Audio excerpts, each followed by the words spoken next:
Hello everyone, let's be controversial today.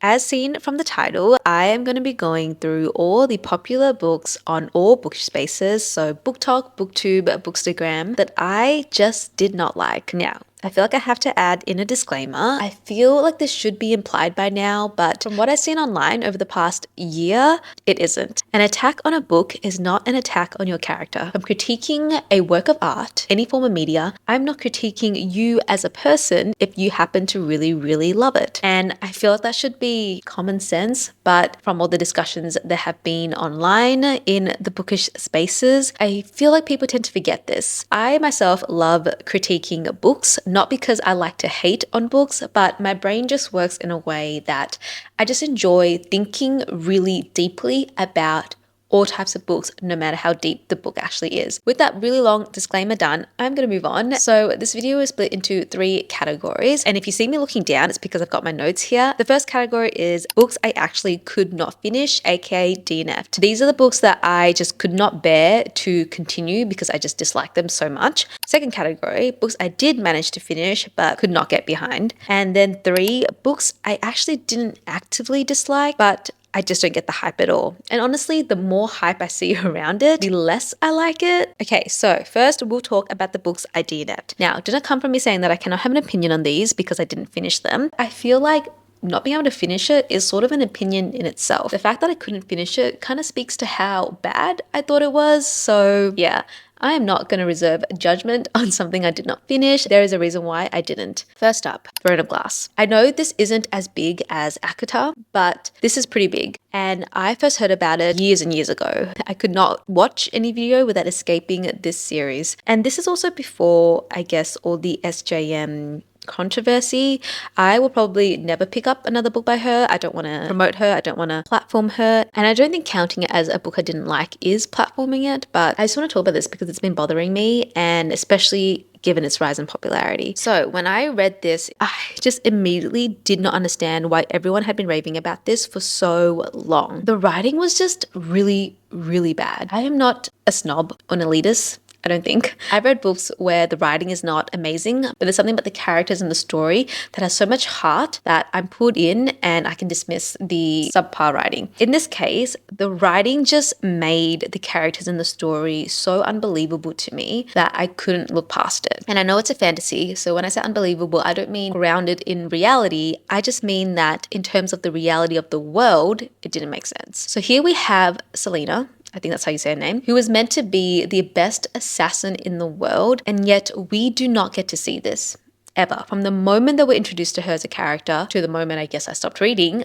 no evidence, no sign that this is a fact. We are told by the characters that she is amazing, but she literally has done nothing to show that. And I'm not asking her to kill like 500 people to prove that she's a good assassin. It's just the way she thinks. It's the way she thinks when the guards are taking her from one room to the next. It's the way she thinks when anything is happening and the events are unfolding. I just really dislike stories that tell you how to think instead of showing you how things are and letting you decide for yourself, and you coming to the right conclusion because the writing is good. I don't want to be told that someone is a certain way. I want things to happen and interactions to occur that will take me to that conclusion myself. I'm going to be honest, I don't think I actually end up getting really far into this book, but I have watched other people's reviews and critiques about it, and from what I've seen, that problem that I have with it doesn't get any better. In fact, it gets much worse. An example of a video I watched about this is from Marines, whose channel is My Name is Marines.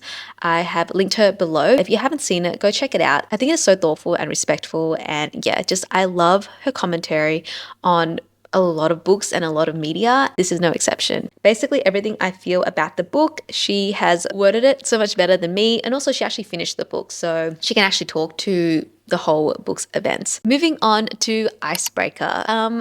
This was just so boring to me. I'm not going to even touch on the multitude of debates that have arisen since this book burst onto the mainstream scene, because I read it when it was still just a tiny little self-published indie on Kindle Unlimited. And I don't know if it's changed much since being picked up by a traditional publisher, but at the time that I read this, God, the book was so boring. I just did not care for any of the characters or how the storyline was unfolding. For steamy romance, I was just so unimpressed and unentertained. I did not get far enough into this book to really make a judgment on the writing, the pacing, the plotting, etc., because I just feel like I didn't go far enough to really form that opinion. But I was bored enough that I really did not want to continue. I'm of the mind that life is too short for you to read books that you don't like, so I'm quick to DNF things. I kind of wish I pushed through this book, not because I think it would have been good, but just from all the videos that I've seen talking about this, I wish I'd read more so I can have more of an opinion on it. Like, I mean, I did not reach the Despicable Me Gru costume thing that was happening. I did not reach the very public form of a certain activity in the back of an Uber, but I've read about all that, and I guess in a way I'm kind of glad I never continued.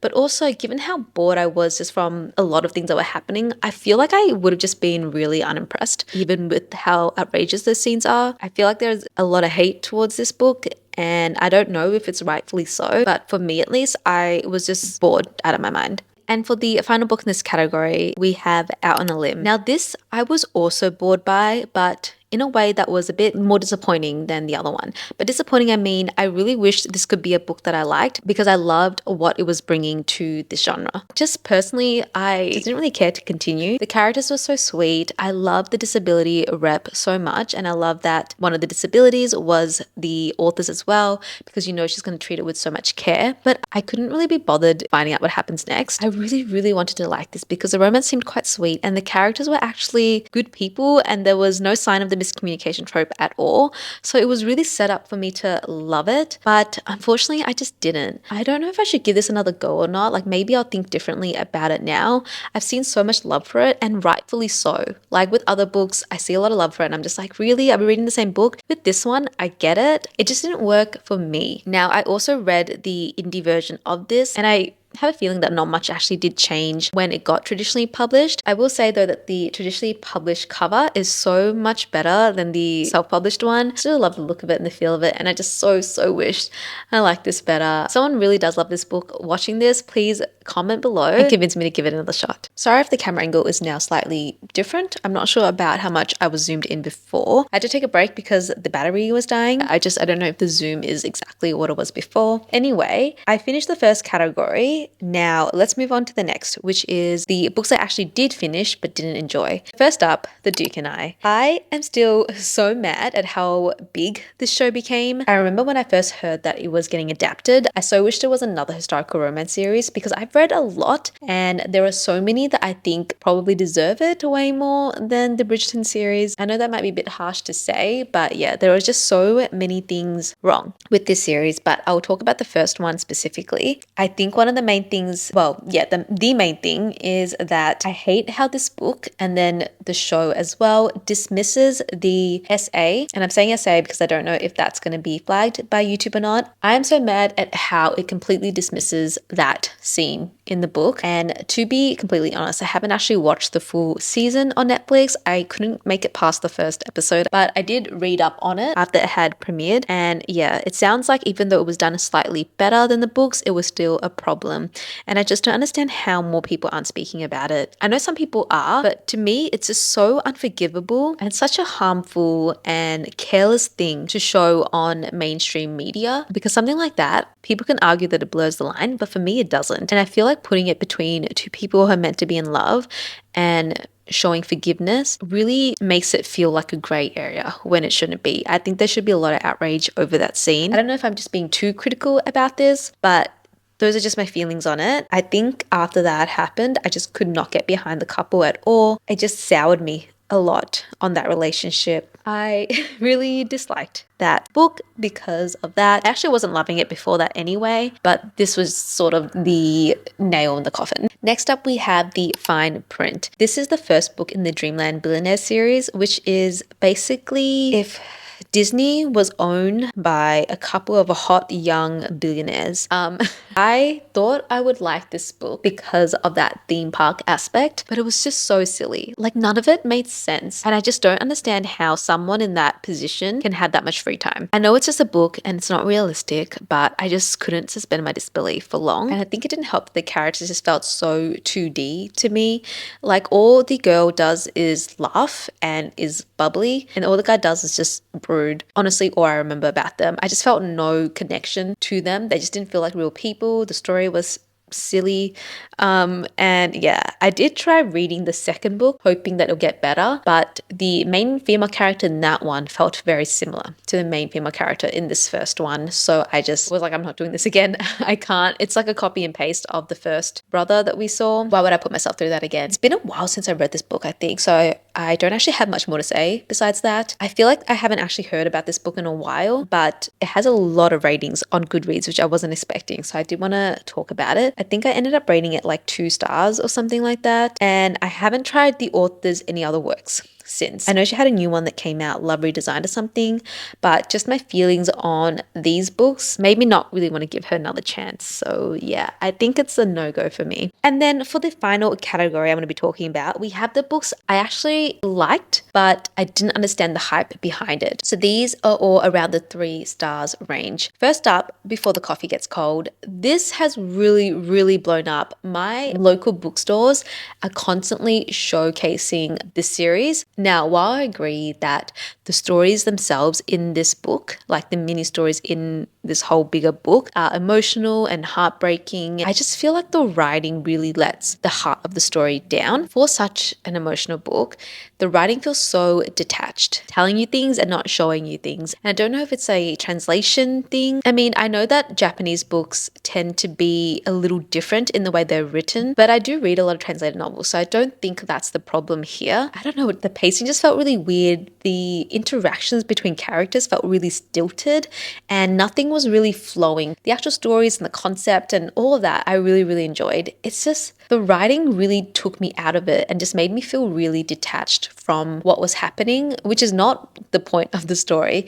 And I don't know if it's just a me problem. A lot of people I know really did like this book and got quite emotional over it. I still ended up rating it, I think, 3.5 stars or so. And like I said, the story itself was good and unique. I feel like not many people are talking about just how unemotional the writing was. It really put a damper on how I felt about the book. Next up, we have Divine Rivals. This duology also really blew up. I know there was the whole S&P boycott in the middle of this. I think I read it during the boycott. I'd actually forgotten about it before I picked it up. So I never really got to discuss this book fully. And I'm mostly talking about Book Talk because that's where I was posting during this time. I'm not interested in reading the second book just because I felt so indifferent about this first one. Everyone was talking about how amazing it is. The romance is so great. Like the world building, everything was just so grand and intense. But I was really confused a lot of it. It felt really disjointed. This enemies to lovers kind of thing that I was promised did not really pan out. We didn't see them as enemies for that long before the guy's feelings changed. We didn't really get to delve into them separately before they were already really into each other. So I felt like there was a gap there. And then also maybe not that invested in their relationship. In terms of world building with the gods in the war, I didn't really understand that either. I don't know if it's explained more in the second book, but I feel like there was not enough context about that in the first book for me to really grasp what was happening. I just feel like there was something missing in that story. Like none of it was ever really explained, unless I just missed it somehow. But to me, just reading the book felt like I was constantly missing something. Like things are always happening, but nothing was being explained.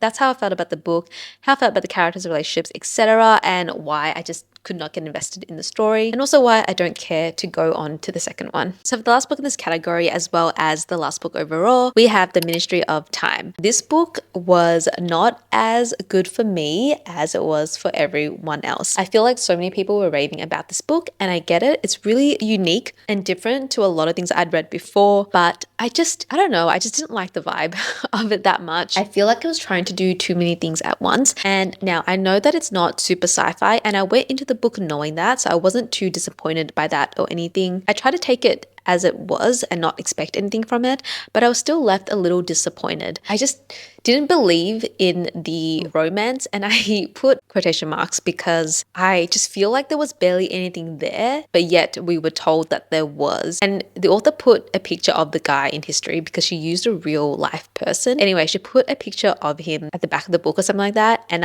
or maybe it was the front, and I just couldn't picture him as like a romantic love interest, and it really kind of gave me the ick a little bit. Not that he's like a bad looking person or anything like that. It just feels weird to put this like picture of someone in history and then essentially write a book with him as a main character doing things. And I don't know, it just felt really weird to me. The writing itself was a little bit strange, like the dialogue between people. I didn't really like the vibe of it. I thought that a lot of things are still left unanswered, and I feel like nothing was expanded on enough to really get a good grasp of the story. Also, I feel like there were a lot of topics and themes that the author wanted to touch on, and she does, but not in a way that really, I think, gives the attention that the topic and themes deserve. I feel like she kind of touches on them and then leaves immediately before actually delving deeper into what she's trying to say. And I feel like it does those themes a little bit of injustice. I understand what the author was trying to go for when she talked about those things, but I feel like she shied away from actually delving deeper into these issues. I know I sound a little bit vague, but it's been a while since I've read the book, so I don't 100% remember. I just remember thinking like there was so much potential with so many parts of this book, but the author chose to go in parts that I didn't really like as much, just me personally, and I think that's why I didn't really connect with the book. Those are all the popular books I've seen